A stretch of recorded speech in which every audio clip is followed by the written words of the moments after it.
We got that going. Geraldo, I got back from the border. I was in Ciudad Juarez yesterday morning, spent most of the week there. And now we have this sort of showdown set. The House Speaker Nancy Pelosi will lead the House in voting on a resolution against the president's resolution to stop the House's resolution to stop president's declaration. Here is just a little bit. I want to give you the setup. Speaker Pelosi down on Laredo on the border talking as well as the president's threat. Listen. On Monday, we will send to the Rules Committee the resolution of disapproval of the president's actions. We say that not in any partisan way. We not say it in any political way. We say it in a patriotic way. Will I veto? Well, 100%.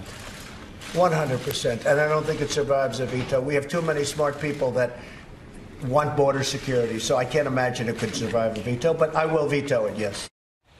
The president vows to veto it, so that's it. We will have an emergency declaration, or we will see the fruition of the declaration. We already had so much in the pipeline already. Under the March of 2017 or 2018 National Security Act, we already had 84 miles of border fence being under construction in the McAllen, Texas area. This National Declaration of Emergency gets another 55 miles.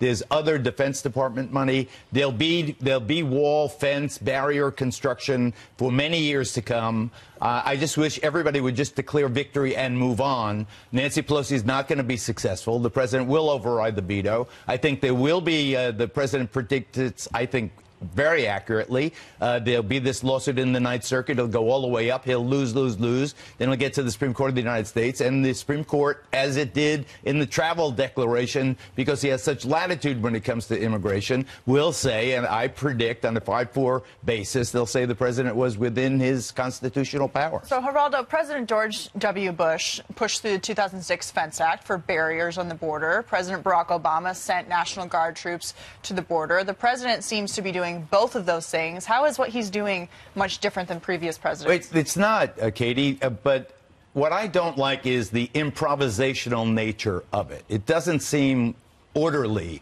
in a sense. It seems like ad hoc. Oh, I can do it here, I can do it here, I can do it this money, I can do it that money.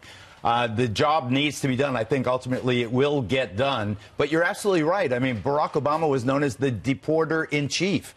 He was pro-immigration forces were extremely critical of the 44th president for his harsh crackdown on the border. George W. Bush he did preside over a time of more unanimity of spirit in the Congress, where they did pass the Secure Fence Act.